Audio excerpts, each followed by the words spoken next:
It's no fun to watch someone else succeed. But you see, what you feel, and only what you feel, whether you think it's about something you're witnessing or not, what you feel at all times is about the gap between who life has caused you to become and where you stand in terms of what you believe. There isn't anything that we can do to close your gap except explain to you that there is one, and explain to you what it feels like when it's closed and what it feels like when it's wide, to describe to you what positive emotion is.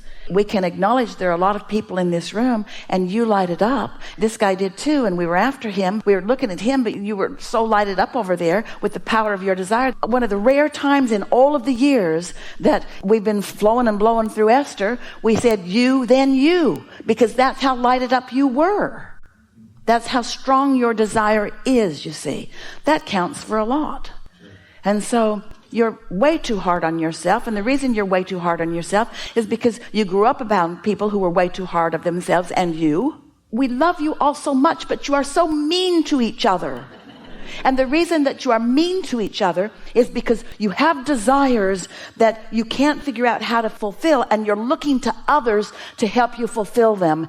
And you're looking for that in all the wrong places, you see. Every now and again, Esther, she'll write on her list, lonely is one of the things that she's feeling from something that happened. And it's because nobody really gets her. Nobody's walking with her. Nobody really gets her. She wants them to get her. And then she remembers, wait a minute, Abraham gets me. They get me. And they like me. They like me. They understand me. And so she can soothe herself. But when she's asking someone who listens to different music or studies different philosophies or is different orientation relative to this and this and this, and then she wants to explain herself to them. She bought a really beautiful house, and no one gets it like she does, because no one else was in on the attraction of it, you see. No one can feel the satisfaction of that clicking into place the way Esther does. And she can see different things in their faces when they don't get it. And then she feels lonely because they don't get it. And she wishes that Jerry was still here because he would feel exactly like she does. No. He never felt exactly like she felt. That was a flawed premise that she was running under too. Just because he never scolded her or threw a fit about anything didn't mean he agreed with everything she said, you see.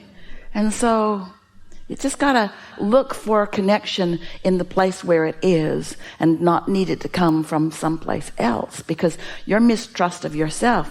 You know why you don't trust yourself? Because other people haven't trusted you. And you know why you don't trust yourself? Because you don't trust other people. And you know why you don't trust other people? Because they demonstrate ridiculous behavior all over the place. How are you going to trust anybody? Turn on the television, all it's talking about is everything gone wrong and everything that's wrong with your body. You don't even trust your own body. All those things that your body is conspiring against you. It takes a little while to break the pattern of that sort of thought. But once you get hold of it, once you get hold of it and it clicks into place, and then you walk forward into the next segment knowing that you were solid before you walked into it, and then you saw the results of it. Because words don't teach. It's only life experience that teaches. We think you're a good calibrator because you were lighted up in a strong way. And what we saw from you was strong desire and readiness to hear. That's what we saw. Strong desire and readiness to hear. Have you ever had an experience where out of the blue a helpful thought came to you? Have you ever been on your way out the door without something that you needed, and then suddenly you remembered it? Where do you think that came from? Where do you think that came from? Esther always says, thanks, guys, because she was on her way out the door without something that she really needed. Well, we all know what she means to take with her, you see, and you do too. So when those thoughts and impulses come to you, acknowledge it.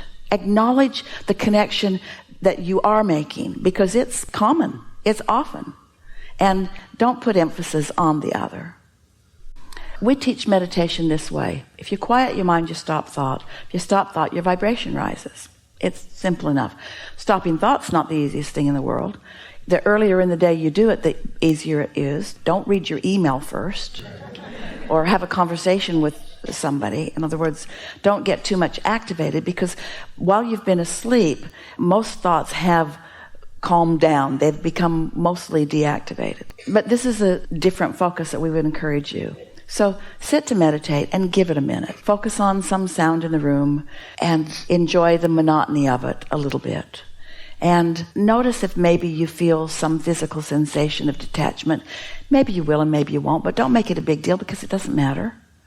And then, rather than struggling, which you're doing, to quiet your mind, let the thoughts flow if they do. And notice the theme of them, the emotional theme of them. Because we know for sure, sometimes you're tuned in. Sometimes that communication is happening and you're assuming that you're doing something wrong and you don't let it flow. So these are the words that we've been offering. Quiet your mind, allow your vibration to rise so that you're in the vibrational vicinity of your inner being. And then watch the movie if there is one. Or listen to the dialogue if there is some. Don't struggle to quiet your mind because you've been doing it long enough that you're tuned in frequently. And we think that what you'll notice will happen is you'll get some thoughts and you'll realize they're not your thoughts, they're broader thoughts. They feel like your thoughts because you're interpreting them. You're interpreting them through your vocabulary. You're interpreting them through your view of life. Of course, they feel like they're your thoughts. But where are they coming from, you see? You're doing more of it than you're giving yourself credit. Now, we don't want to spend a lot of time.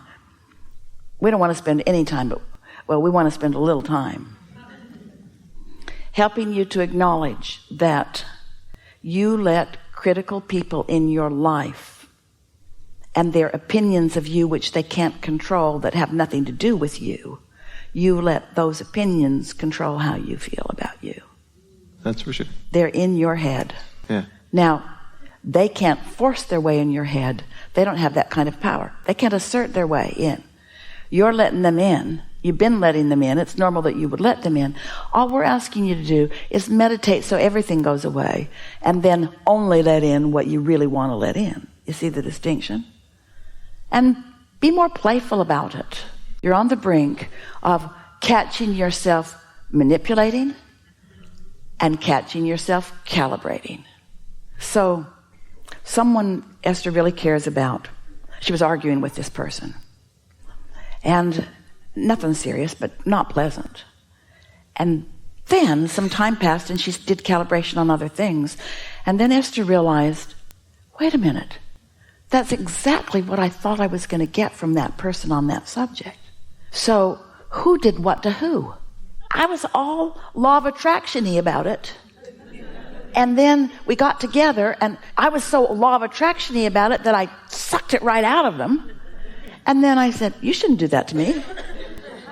Nobody's doing anything to you. You're attracting it all. And once you get that, then when you attract stuff you don't want, you just laugh because it doesn't feel like somebody's getting you because they can't. Law of attraction is such a delicious thing once you understand it and begin focusing in ways that you get more momentum. In other words, if you practice what you want to attract and then attract it, you're going to start feeling invincible. But if you're sloppy in your thinking and you're not practicing anything and you're getting a lot of stuff, then you don't know what end is up or who's doing what to who. The answer is you're doing it all to you. You're doing it all to you. You're doing it all to you. It's like when you slam your finger in the drawer because you're not paying attention, who are you going to blame that on? The drawer? It's all like that. Esther says, okay, I get it. I get it. Damn drawer.